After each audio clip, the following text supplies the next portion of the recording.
Presentamos Contigo Noticias. Credibilidad con el mejor equipo de profesionales de la comunicación.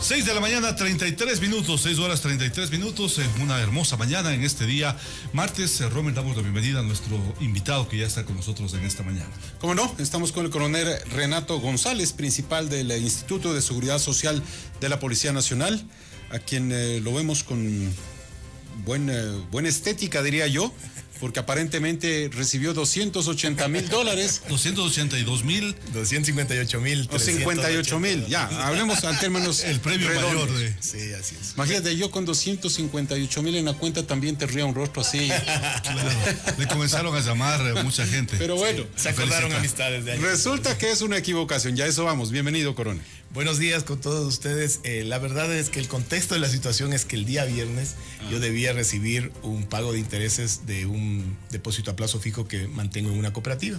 El sábado en la mañana ingreso a la cuenta virtual del banco en el que manejo la cuenta principal, y yo, sorpresa, me encuentro este depósito, esta transferencia de $258,000, ¿no?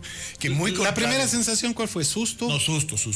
No fue gracioso, porque la verdad, en el contexto en el que nos desenvolvemos en este momento... ¿Estaba con su familia? ¿A qué horas? No, solo, se tranquilamente, sí. Entonces, y ahora la ventaja es que desde el teléfono se puede consultar la todo, cuenta, ¿no? o sea, imaginemos si no hacía eso, y eso justo es lo que me llamó la atención, que yo digo, la fragilidad de nuestro sistema financiero, de que cualquier persona que tiene una cuenta de ahorros o una cuenta corriente puede ser mal utilizada su cuenta para trasladar recursos y ni nos enteramos, porque normalmente ¿qué revisamos? Saldos, pero no vemos movimientos. Claro.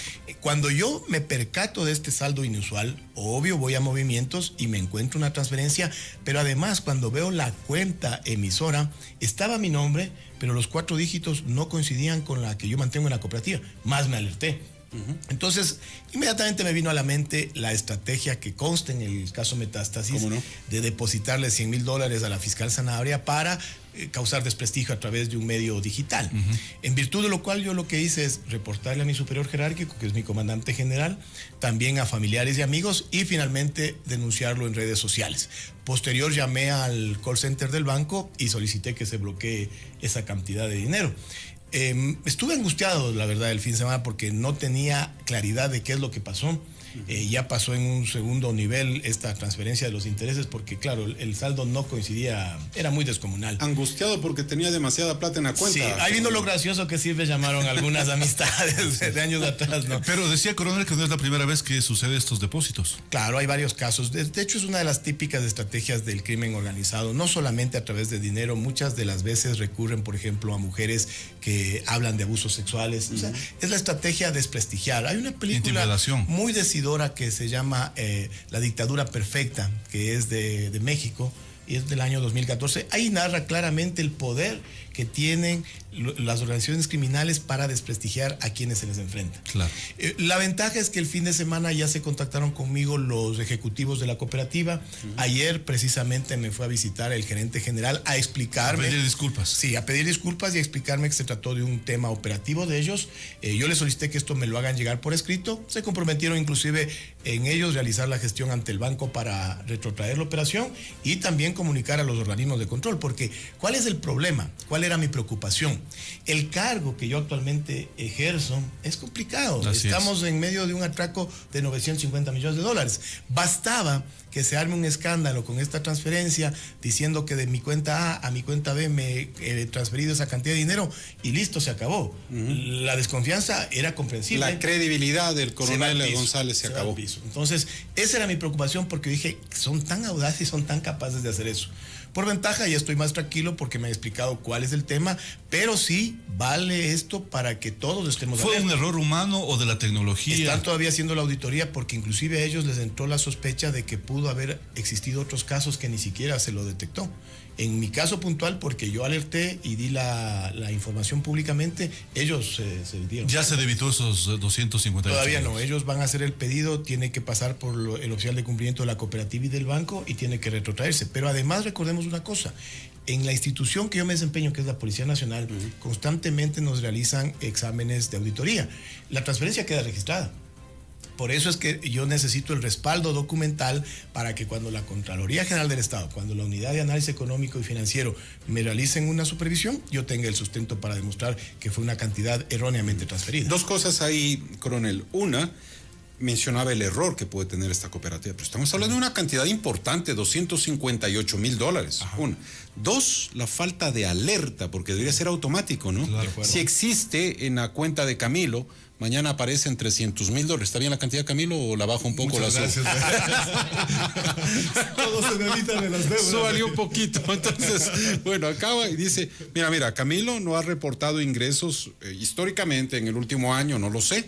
Entonces, aquí hay una alerta rápida. Y en esta coyuntura, en esta guerra interna, como lo ha planteado el presidente Noboa, pues eso debe ser un instrumento de la UAFE o de la Superintendencia de Bancos para poder evitar estos inconvenientes, coronel. No lo había podido decir de mejor manera, Rommel. Tú has puesto el foco de atención donde debe estar. Así es. O sea, independientemente de que se ha establecido que fue un error humano o sistemático del sistema informático, no hay problema. Lo que nos demuestra esto es la debilidad de nuestros controles para lavado de activos. ¿Por qué? Cualquiera de nosotros está expuesto a que un fin de semana le depositen $200,000, el domingo lo retiren, tú ni siquiera te enteras, pero ya pasó por lavado de activos, pues. Entonces, lo que yo justamente ahora insisto es que los organismos de control y las instituciones financieras deberían establecer un control adicional. Depósitos o transferencias superiores a $5,000, el receptor debe ser informado de esa situación, para que tú des la conformidad, pues. O sea, claro, si te depositan porque vendiste un vehículo, un departamento, y te llega, tienes que recibir una alerta para decir, señor Renato González, le acaban de depositar $18,000, ¿usted está de acuerdo? ¿Está bien? Ok, pero si tú no eres informado, estás expuesto a que estos flujos, que además seamos claros, en el país hay información extraoficial de que se lavan ingentes cantidades de dinero. ¿Cómo se lavan? Eso todavía no se nos explica. Pero cualquiera de las cuentas de ahorro o las cuentas corrientes están expuestas a estas transferencias.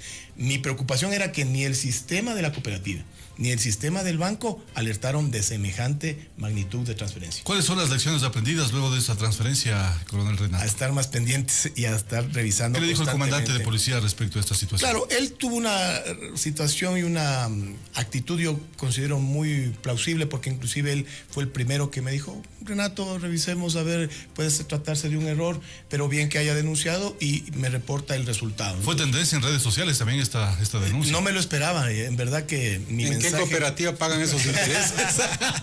Deberíamos hacer publicidad, ¿no? Claro, que venga como auspiciante de Contigo Noticias. En redes sociales la noticia cundió, la verdad, y algunos ya me encontraban hasta con cabello. Claro, ya. Claro. Ahora, aprovechando su presencia, ¿cómo está el tema del eSport? Son cerca de $1,000 millones que infamemente se llevaron. Este también es un robo informático, se hablaba, algo se ha logrado recuperar. ¿Cómo está esta situación? No fue un robo informático, fue descaradamente la acción del crimen organizado, político, económico, transnacional, con complicidad de estructuras internas, desde la Dirección General y los otros directores del eSport, pero también con la laxitud de los organismos de control. Se llevaron casi $950 millones, hemos podido recuperar ya $370 millones, continuamos en esas tareas. El monto más cercano a recuperar son $72 millones que están confiscados en el Safra National Bank. El 22 de diciembre del año pasado ya presentamos un escrito a la Corte del Distrito Sur de la Florida, indicándole al juez norteamericano que en primer lugar somos víctimas, que segundo somos los únicos que podemos demostrar la licitud de esos recursos, y tercero pidiendo que se nos devuelva. Según nuestros abogados, Kendall Coffey, que actúan en Estados Unidos, nos manifestaron que hay posibilidades de que en el primer trimestre de este año se concrete, y la semana anterior, el viernes específicamente, ya me reuní con el señor viceministro del Interior, Leonel Calderón, para explicarle estas gestiones, y nos han garantizado que vamos a tener el apoyo del gobierno nacional. De hecho, ayer en la ceremonia en la Escuela Superior de Policía, así lo manifestó el señor presidente Daniel Noboa, y estamos muy satisfechos. Hay que comprender que este es un robo al pueblo ecuatoriano en su conjunto, porque claro, si no recuperamos esos recursos, se afecta el pago de pensiones, pero maliciosamente consta en la ley del eSport que el Estado garantizará el pago de pensiones. O sea, es como roba nomás y acá está garantizado. Entonces, hay que hacer todo el esfuerzo por recuperar. Yo soy muy optimista que sí podemos recuperar sus recursos, inclusive están pendientes demandas internacionales a instituciones financieras. A propósito, ¿cómo están las acciones legales contra las personas que afectaron la economía, no solo de los miembros del ISPOL, de la Policía Nacional? Ellos en algún momento estaban preocupados de qué va a pasar con sus ahorros, sus depósitos. ¿Están garantizados por parte de los miembros? Porque son miles de afiliados que tiene justamente el ISPOL. Bueno, el ISPOL se va a tener que manejar en los próximos años en incertidumbre, en tanto en cuanto no logremos recuperar lo que falta. Faltan aún $600 millones. Es una cifra alta. Es inmenso. O sea, la ventaja es que es un fondo de acumulación, entonces mes a mes llegan los aportes patronales y personales. De hecho, en junio tomamos los recaudos para guardar los recursos de 5 meses de pensión. Sin embargo, ya hemos pagado noviembre, diciembre y 13º. Nos quedan recursos para enero y febrero. Aspiramos que del Ministerio de Economía y Finanzas ya ingresen recursos a las arcas fiscales y también nos transfieran aportes patronales y personales para recuperar liquidez. ¿Qué es lo que pasa con las sanciones penales? Eso es lo doloroso. El sistema de justicia ecuatoriana le debe mucho al ISPOL. Han pasado 3 años y medio y no hay un solo sentenciado. El caso que más ha avanzado es el juzgamiento de Alejandro Paulson Tauma, que es un funcionario de segundo nivel en las empresas Delcor, Ecuagran y Fertisolubles, y eso se lleva en Guayaquil. Y a lo mucho algunos ex generales con grillete electrónico. No solo eso, no tienen ni siquiera el dispositivo electrónico, tienen prohibición de salir del país y presentación periódica. Y el caso que tenemos, las esperanzas, tiene que reinstalarse el 31 de enero en Quito, en el complejo judicial, para determinar quiénes pasan a juicio en la investigación de peculado por bonos compactos de compra.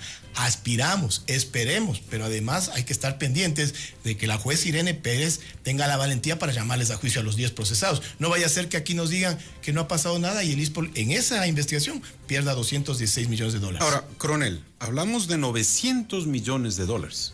Acabamos de mencionar el error de la cooperativa de $2.800, $2.500 y pusieron $258.000 en su cuenta, error que tendrán que corregirlo y creo que hasta extender las disculpas del caso por el lío en que lo ponen a usted.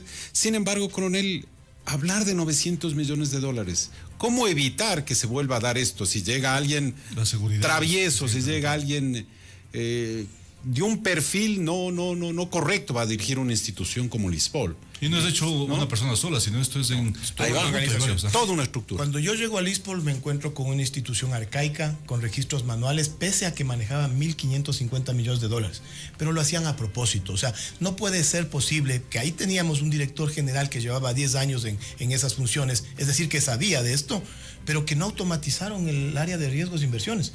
Hemos hecho todo lo contrario, es decir, con mucha honra les puedo decir que somos la primera institución, tanto considerando públicas y privadas, de Latinoamérica, que hemos implementado simultáneamente las normas ISO 37001 y 37301. ¿Desde cuándo está esto? Desde el año pasado nada más, la antisobornos y la de cumplimiento, y estamos certificándonos en esas normas. Creamos la unidad de auditoría interna y creamos la unidad de cumplimiento. Hemos automatizado riesgos e inversiones. Tenemos ahora ya un mapa integral de riesgos, pero también contratamos el plan de continuidad y de contingencia del negocio. No solo eso, todas nuestras inversiones pueden ser visualizadas en la página web, donde está el visualizador ejecutivo disponible al público en general, que además consideramos una buena práctica que deberían seguirlo otras instituciones públicas. Y hemos inaugurado el canal de quejas y el canal de denuncias. Me dirán, ¿y eso es suficiente? No. Yo no puedo garantizar que no existan actos de corrupción en el ISPOL, pero sí les puedo asegurar que ahora existen los mecanismos, primero para prevenir, para detectar, para investigar y sobre todo para sancionar, que no era la realidad de hace 3, 4 años, porque ahí se tapaban todos. Apuntar a responsables, coronel. Obviamente, pues imagínense que cuando ahora ya tenemos claridad de lo que sucedió, vemos la debilidad de los informes que se hacían en el ISPOL, cuando John Luzuriaga, que era un alcohólico que a las 10 de la mañana empezaba a consumir licor, a vista y paciencia del director general que decía, le evalúa por resultados. Bueno, ahí están los resultados, ¿no? Entonces, ¿qué es lo que sucedía? Hacían informes de una hoja. Ahora, gracias a Dios, yo ya veo esa contraposición que tiene que haber entre riesgos e inversiones. Inversiones presenta una propuesta y la dirección de riesgos la analiza y a veces evalúa, la echa abajo, ¿no? Eso es lo que corresponde, eso es lo saludable. ¿Cuántos socios tiene el ISPOL actualmente y cuál es la situación financiera del ISPOL para conocimiento de los miles de socios en todo el país? Porque son familias que dependen justamente del Instituto. Del ISPOL dependemos 90,000 familias de la Seguridad Social Policial. El ISPOL es más grande que la Comandancia General. ¿Por qué?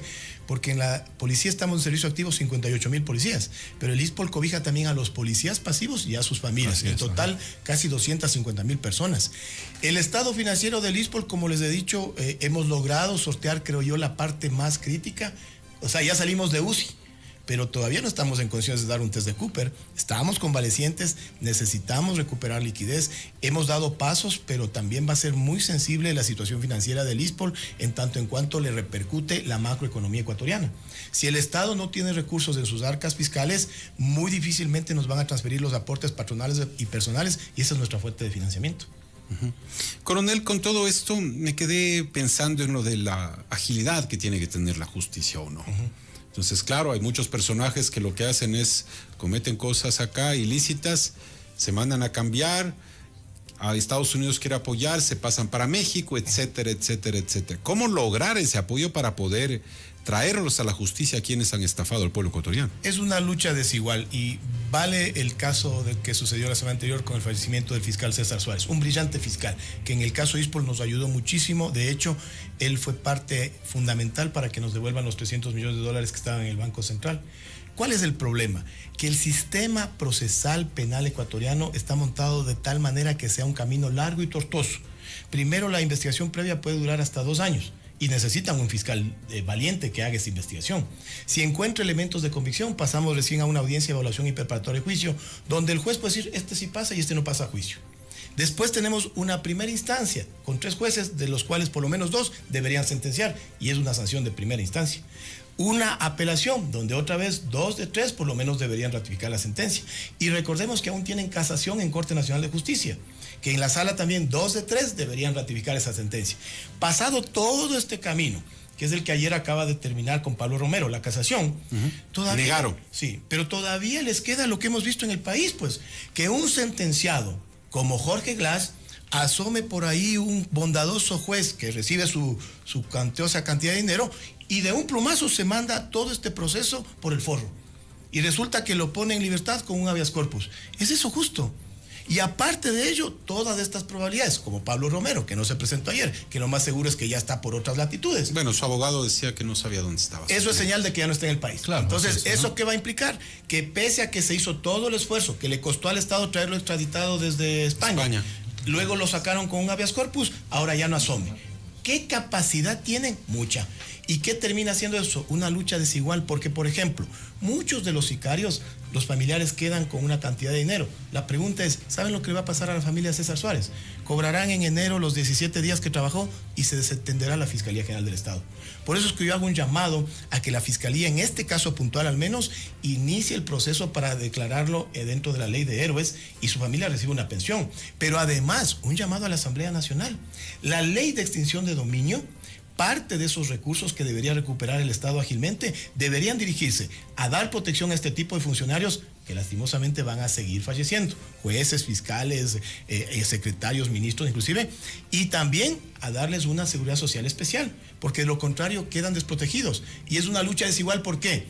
Porque le ponen en la balanza entre recibir $20,000, $30,000 y te pasa absolutamente nada contigo, y te mantienes con tu integridad, o exponerte como César Suárez a fallecer y que tu familia quede desamparada. Es una lucha desigual. Es como que le mandas al frente de batalla desnudo y le dices, ojalá que te vaya bien. ¿Quién va a querer dar esa batalla?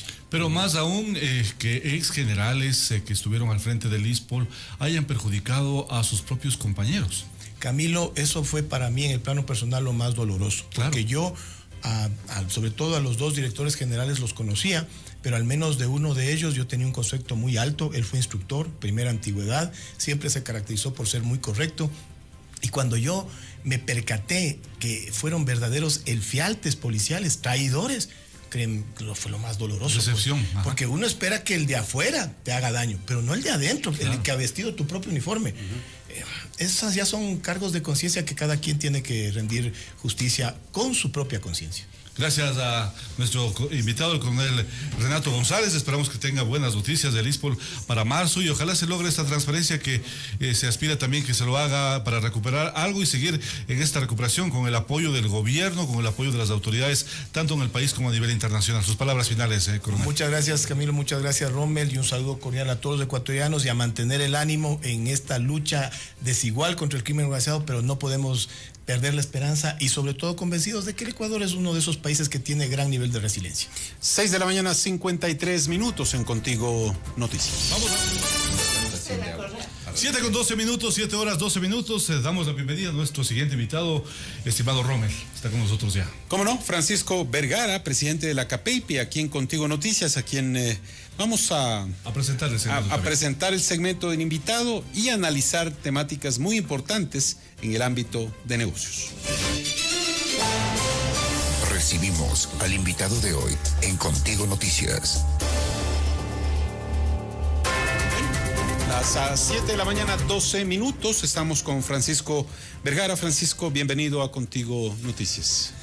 Muchas gracias, buenos días y muy contento de estar aquí en este precioso día con mucho sol y parece que no pasará nada. No, es que, bueno, les contamos, desde acá se observa cómo están los parapentistas. Sí, todos los días a esta hora. Todos los días a esta hora. Y con esa mañana, con ese cielo despejado de Quito, pues nos habla de la belleza que tenemos de nuestro país. Así las cosas positivas, porque este es un espacio para hablar de cosas positivas, pese a los problemas que tenemos. Pero, ¿cómo está el tema de la Cámara de la Pequeña Industria de Pichincha? ¿A cuánto asciende la afectación económica de lo que está viviendo actualmente en nuestro país con estas restricciones que vivimos los ecuatorianos? Bueno, las restricciones no solo son las que han generado la problemática del sector productivo ecuatoriano, pero primero pongámonos un poco en contexto. Las pymes, a quienes son partes y son socios de CAPEIPI, son las empresas pequeñas y medianas que generan el 70% del empleo pleno. Hasta hablar pequeñas y medianas, ¿de cuánto dinero estamos hablando? 20, $200,000, 20 trabajadores, etcétera. Okay. Unos quieren ser más grandecitos, otros son más pequeños, pero en general es realmente el tejido empresarial. Y el tejido empresarial en lo que corresponde a Pichincha, en lo que corresponde a Quito y en particular en comparación a lo del Ecuador, Pichincha es la mayor tenedora de pequeñas y medianas empresas. Porque nosotros no tenemos puerto como Guayaquil, donde puedes tener agroexportación, no tenemos grandes cultivos agroexportadores y cosas por el estilo. Aquí realmente en Pichincha es en donde está el 43% de todas las pymes del Ecuador. Es decir, casi más de 2,5 millones de personas viven de este tipo de actividad. Y en estas circunstancias, y por eso, en primer lugar, felicitamos la decisión del presidente que hemos conocido de que va a establecer una semaforización, va a establecer un régimen en el cual se haga una valoración de la inseguridad. Zonificación. Y podamos tener una zonificación y podamos seguir trabajando. Pero las pérdidas son altas también para el sector. Aproximadamente en algunos rubros se dice que, y en algunas actividades que estamos perdiendo casi $17 millones. Solo piensen en que son 17 millones, porque a veces no se tiene la dimensión. ¿Quito o Pichincha? En Pichincha. ¿Qué son 17 millones de dólares? Solo para ponerlo en nivel de empleos, o sea, pagando 450, pagando $500 al mes. Estamos hablando, si son 17 millones, de 40,000 remuneraciones. 40,000. O sea, estamos hablando de que 40,000 familias están en una circunstancia inestable, compleja. Y por eso sí quiero llevar a colación y abordar con ustedes en este espacio tan importante algunos temas. La inseguridad es lo que más nos afecta. La inseguridad, que no tengamos garantía de que cuando despachamos un producto ecuatoriano y mandamos al mercado alimentos, vestimenta, primero no sepamos si lo va a llegar, porque hay inseguridad. Y segundo, si lo cobran, no sabemos si lo vamos a recibir. Ahora, Francisco, entonces, solo hago un paréntesis. Al decir va a llegar, ¿es por el asalto a los transportistas, al camión, al producto? Por supuesto, okay. Por supuesto, porque todo el mundo realmente es terrorismo. Porque la incidencia no es tan grande como el susto, el nerviosismo, esa incapacidad que uno empieza a tener. Y las pequeñas empresas son las que no pueden poner un guardia en el furgón. o poner un carro de seguimiento, porque eso tiene un costo. Extra. Ajá. Un costo extra. Usted no puede tener un guardia de seguridad en su fábrica, en su pequeña fábrica, porque un guardia de seguridad a usted le representa alrededor de $2,500, porque recuerde que son 24 horas, recuerde que son tres horarios de 8 horas. Entonces, son temas sumamente complejos. Pero no me quería quedar ahí, porque el tema de la inseguridad, y esto que quede absolutamente claro, respaldamos las medidas tomadas por el señor presidente Daniel Noboa de manera irrestricta, o sea, las respaldamos. A lo que hace las Fuerzas Armadas y a la cabeza Jaime Vela, el almirante Jaime Vela, jefe del Comando Conjunto, respaldamos, pero tenemos una gran responsabilidad. En primer lugar, respaldamos de eso, que se haga y que se lo haga con total firmeza. El sector productivo respalda, porque necesitamos poder caminar y seguir trabajando. Pero asimismo, si no atacamos el hecho generador de la inseguridad, que es la pobreza, y la pobreza se da por falta de trabajo, en este momento no vamos a tener una verdadera solución. Y estamos en la Asamblea conversando de más tributos y que podemos estar de acuerdo. Hemos analizado a mucha profundidad en el directorio de la Cámara, y por supuesto a que le venga un delincuente a vacunar. Es preferible pagar, pues, o sea, discúlpeme. Eso es lo que se ha vendido ¿qué somos? por parte del gobierno, ¿no? Sí, ¿qué estamos esperando? O sea, que una guerra, que un conflicto interno no tiene costo. Claro que tiene costo, y estamos conscientes. Pero se tiene que asimismo incentivar la producción nacional, porque si usted no incentiva la producción nacional y si usted no da señales claras, diferenciadoras, ¿sí?, no va a generar nunca empleo. Por ejemplo, y clarito, ¿sí? Si nosotros pagamos el 12 como producción nacional, ¿por qué no paga el 18, el 19, lo que pagan en Colombia, el producto terminado importado? Dos cosas ahí, Francisco. Dolarización, sí, una moneda más fuerte que la de Colombia. A ver, pero eso nos quita competitividad, y usted me está dando la razón de por qué pido que sea el 19, el 20% del impuesto para los productos importados. Muy bien, vamos al 13, porque todos tenemos que arrimar el hombro. Vamos al 15. Muy bien, pero al producto importado póngale en el 22, pues. Y eso no consta en el proyecto de ley. No, pues, o sea, porque hay gente que dice, no, pues, pero por favor. Cuidar la producción nacional, entonces. Por supuesto, tenemos que generar consumo nacional, de producto nacional, porque por eso empecé diciendo de que lo que necesitamos es generar empleo, y lo que genera empleo no es de producto importado. Usted genera empleo en China, pues, cuando usted va a traer productos sin aranceles y sin impuestos al Ecuador y productos terminados. No estamos hablando de la maquinaria y de los insumos. No, eso es, aquí generamos trabajo, lo armamos y lo producimos, porque eso da dignidad, eso da trabajo, y cuando usted les da trabajo, usted le da a un padre de familia, le da educación al hijito, le da comida a los niños, y está combatiendo realmente la inseguridad, porque no solo con balas se combate a la inseguridad, y que estamos de acuerdo y vamos ahí con más firmeza y todo el respaldo, pero no por ser comerciantes y no por una fracción de una renta vamos a destruir al tejido productivo. Alexandra, sí, Francisco, ya desde la propuesta de usted como empresario, usted como representante de la Cámara de la Pequeña y Mediana Industria, estamos hablando de que tiene una afectación de 17 millones, y además la Cámara de la Pequeña Industria, si no me equivoco, provee del 70% de trabajo formal en esta provincia. Entonces, ¿cuáles son las alternativas? Si no podemos subir el IVA tanto, si no le estamos poniendo ese IVA a los impuestos a los productos importados, ¿cómo salimos de esto? O sea, de alguna manera tenemos. ¿Cuál es la propuesta?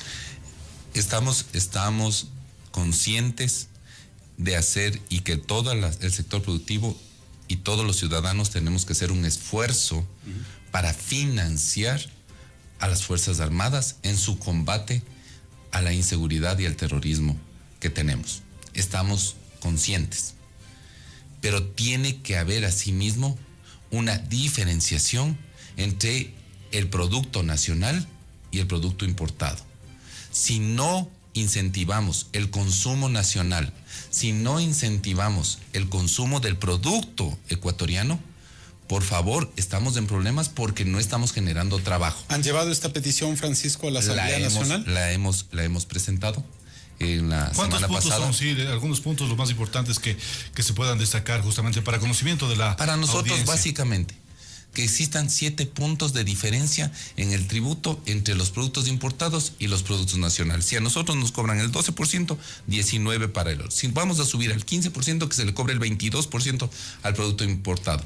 Y hay una ventaja adicional, A ver. que estamos en un país dolarizado, que no tenemos capacidad de manejo monetario, no tenemos una política monetaria, porque la política monetaria, cuando usted tiene una moneda extranjera, está externalizada. Que los dólares se queden aquí. Que los dólares se queden aquí, pues. O sea, de una señal seria, fuerte. Así como se está hablando de que se tiene que ser fuertes y serios para combatir, y por eso empecé de gran responsabilidad con las Fuerzas Armadas para dar bala a los delincuentes. Lo mismo tiene que hacer en la economía nacional y tiene que dar una señal a sí mismo de fuerte y clara para el consumo del producto local. Solo piensen, son periodistas, ¿sí? Que cuando a ustedes les quieren vender la idea y vaya y salga y compita con CNN, pues. Y vaya y su mercado se amplía a 6,000 millones de personas que están en el mundo. Por favor. Por algo hay monedas, por algo hay política de desarrollo y se eliminan externalidades para poder manejar una economía local. Cuando no tiene usted manejo monetario y maneja dólares y quiere ser competitivo, tiene que dar señales claras y fuertes para el Y consumo con un local. déficit gigantesco, Por Francisco. supuesto. Solo le digo una cosa. A ver. Que si están hablando de un plan de 1.100, 1.300 millones de dólares para financiar a través del proyecto de ley. Eso es subiendo a 15 puntos el IVA. Eso es, se está conversando de que puede ser temporal, que puede ser para 2 años. A ver, pues, juguémonos. Vamos con un plan de 5 años para financiar a las Fuerzas Armadas. El IVA por 5 años. El IVA por 5 años. 15%. O sea, bien serios, porque lo que usted le afecta cuando es productor es la incertidumbre. Claro, las reglas de juego se cambian. O sea, la incertidumbre. O sea, No, cerrar el negocio antes de la ya, hora adecuada vamos. también. Y otro tema, porque usted no compra una máquina para producir 12 meses, pues. Claro. No es Usted como el no va a funcionario hacer- público usted no va a hacer helados. que cobre al mes Y el comprar sueldo. el congelador y establecer y poner un congelador en cada tienda por 12 meses. Por favor. A largo plazo. Serios, así de fuertes y así de claros. O sea, les damos bala a los delincuentes y le damos apoyo al sector productivo local. ¿Y cuál es la posición de la CAPEPI respecto Esa. a la posible eliminación de subsidios que ya habló ayer la presidenta Noboa? Focalización, dijo. No dijo eliminación, focalización. Focalización, pero y la misma eso implicaría política. Producción nacional bien focalizado, producción extranjera. Si no estamos ¿De acuerdo, trayendo entonces? lenteja, por supuesto. Estamos trayendo lenteja de Holanda. O sea, A ver, lenteja de Holanda. lenteja de Holanda se está Y trayendo. no solo la que lenteja, hay usted otros está productos, ¿no? consumiendo. O sea, y se quiere combatir así la inseguridad. ¿Qué edad creen que tienen las personas que se quedaron aquí nacidas cuando se hizo el proceso de dolarización en el año 2000? Un minuto de acordarse. ¿Qué creen que estamos cosechando? Realmente estamos cosechando en este momento esos jóvenes que no tienen ni oportunidades de trabajo, ¿Se van? que no tuvieron ni educación, ¿sí? Y esos son los actuales delincuentes. Entonces, o lo hacemos bien y apoyamos con firmeza que se ataque a la inseguridad y a los delincuentes y a los terroristas, pero con esa misma vigorosidad y con esa misma fortaleza que está demostrando el presidente en ese aspecto, el incentivo al sector productivo nacional, porque es el que genera trabajo y empleo. Francisco, Eso es nuestra defensa. ya de que estamos hablando de esto, del IVA, el subsidio, la Y focalización. se llame ICE, y se llame IVA, Se y llame se lo que llame sea, impuesto a salida de divisas. especial, y que se llame impuesto especial para el combate a la Ya, inseguridad. ¿Cómo lo Lo llaman? que complementaba es ese marco legal para el trabajador por horas, ¿no? Entonces, también se lo puede contextualizar con esto para dar un solo impulso de una sola vez. Sí, se lo puede conversar, se lo puede analizar, pero tengan en cuenta que de conformidad con lo que dice la Constitución de la República del Ecuador, dice que los derechos del trabajador no son regresivos, más allá de que yo esté de acuerdo o De no. aquí en adelante. Por supuesto, más allá de que yo esté de acuerdo o no. Pero usted establece una política y unas señales de que incentiva al sector productivo local, va a ver que tenemos otro Ecuador y va a ver que realmente vamos a tener una seguridad de largo aliento. Porque el rato que la gente no tiene que comer, el rato que la gente tiene hambre, busca cualquier alternativa. Es el peor consejero, el estómago vacío. Francisco, hablamos de la pérdida de 17 millones para el sector productivo, pero ¿qué pasa con el tema de seguridad? Hay algunos casos que se han presentado aquí en Quito, que se lo ve por redes sociales, pero que ustedes que están constantemente recibiendo los problemas de las personas que tienen que cerrar los locales, que de pronto salen en las cámaras que no tienen para los guardias, ¿qué podemos decir respecto a este tema? ¿Cómo está afectando la inseguridad a estos sectores? Como le decía, el tema que más afecta al sector productivo es la incertidumbre. Y que usted no sepa si es que va a poder despachar sus productos, que va a poder comprar sus insumos, que sus trabajadores van a poder ir a trabajar y usted mismo que pueda desenvolverse normalmente, ya es un sobrecosto increíble. Estamos afectados por lo menos en el 10 y 15% de sobrecosto solo en estos meses. Y los pagos de arriendos y los impuestos también. No se diga. Y el tema financiero. Los créditos de los bancos no le esperan. Todos los bancos, y hay una realidad, todos los bancos no le están financiando en este momento para inversión de largo plazo. Acabamos de hacer un ejercicio y visitando casi a todos los bancos para darles una señal. Los bancos tampoco van a abrir sus puertas si saben que pueden tener un apretón también en el ámbito económico, ¿no? Y no solo el apretón tributario, que es lo que se ha comentado respecto de sus utilidades, sino que cuando usted sube el riesgo país y está en estos niveles, el costo del dinero, de la colocación y de la captación del dinero es alto. Y usted va a tratar de colocar el dinero. Cuando usted es productor, por favor, cuando usted es productor, usted se demora en tener la materia prima, en darle el valor agregado y colocarla en la percha aproximadamente 45 días o 60 días. Usted no es del comerciante que usted recibe el producto terminado el día lunes, lo coloca en la percha el martes y lo vende el domingo y el fin de semana. Y usted paga en efectivo. Usted puede hacer girar 52 veces, porque son 52 semanas al año. Entonces usted que gane el 0.5% o gane el 1%, ya ganó el 52% anual. Y usted avanza a pagar una tasa del 16 y del 24%. Pero cuando es productor, usted tiene que cubrir ese 24 o 25% anual de conformidad con las cooperativas con 2 vueltas del capital. Entonces es muy Esa es complejo. la triste realidad que se vive. Pero ese es el que genera trabajo. Usted no, el producto que usted hace en el Ecuador no es zapatos. Usted no hace pupitres, no hace muebles. Lo que usted hace cuando usted es productor es generar empleo, generar El trabajo. presidente dijo ayer dignidad. que se va a reducir el gasto burocrático en $1.000 billones. ¿Usted de acuerdo con esto? Totalmente de En acuerdo. el ministerios, sus secretarías, empresas públicas. Sí, pero recuerde que eso no significa ni siquiera el 10% de la mano de obra. Realmente el gran empleador es del sector privado. Realmente el que genera el tema Pero productivo. el gasto corriente es alto también que tiene que cubrir el Estado. Sí, pero no está ahí el problema. Estamos de acuerdo en que hay que hacerlo porque hay que ser eficientes y hay que reducir a tanto pipón, a tanto vago que puede existir en el sector público. Totalmente de acuerdo. Pero si me dice que con eso va a solucionar, con eso no se soluciona. Parte de las medidas. Gracias, Francisco. Así es, la intervención de Francisco Vergara, presidente de la CAPEIPI, aquí en Contigo Noticias, a 7 de la mañana, 30 minutos. Llegamos a la final de Contigo Noticias. Mucha atención. Queremos agradecer a la gente del ECO 911. Se registra congestión vehicular alta en los sectores de la Simón Bolívar, San Juan, San Diego, El Recreo, la Pío 12, La Gáscara, Magdalena y Jipijapa. Con esto estamos concluyendo. Gracias a Santiago, a Alexandra y también a Rommel. Mañana 6 en punto. Más información, más 5 de la invitados. mañana, hacer ejercicio en la Carolina. Y de ahí pasar a la cabina. Ajá, por supuesto. Y en un mes a lanzarnos de parapente, ¿no? Por supuesto que sí. Hay que prepararnos, Santiago, ¿sí?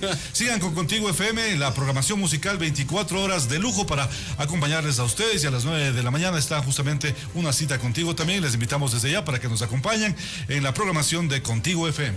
Nos vemos mañana en punto a las 6 de la mañana por la 104.9. Contigo Noticias. Buenos días.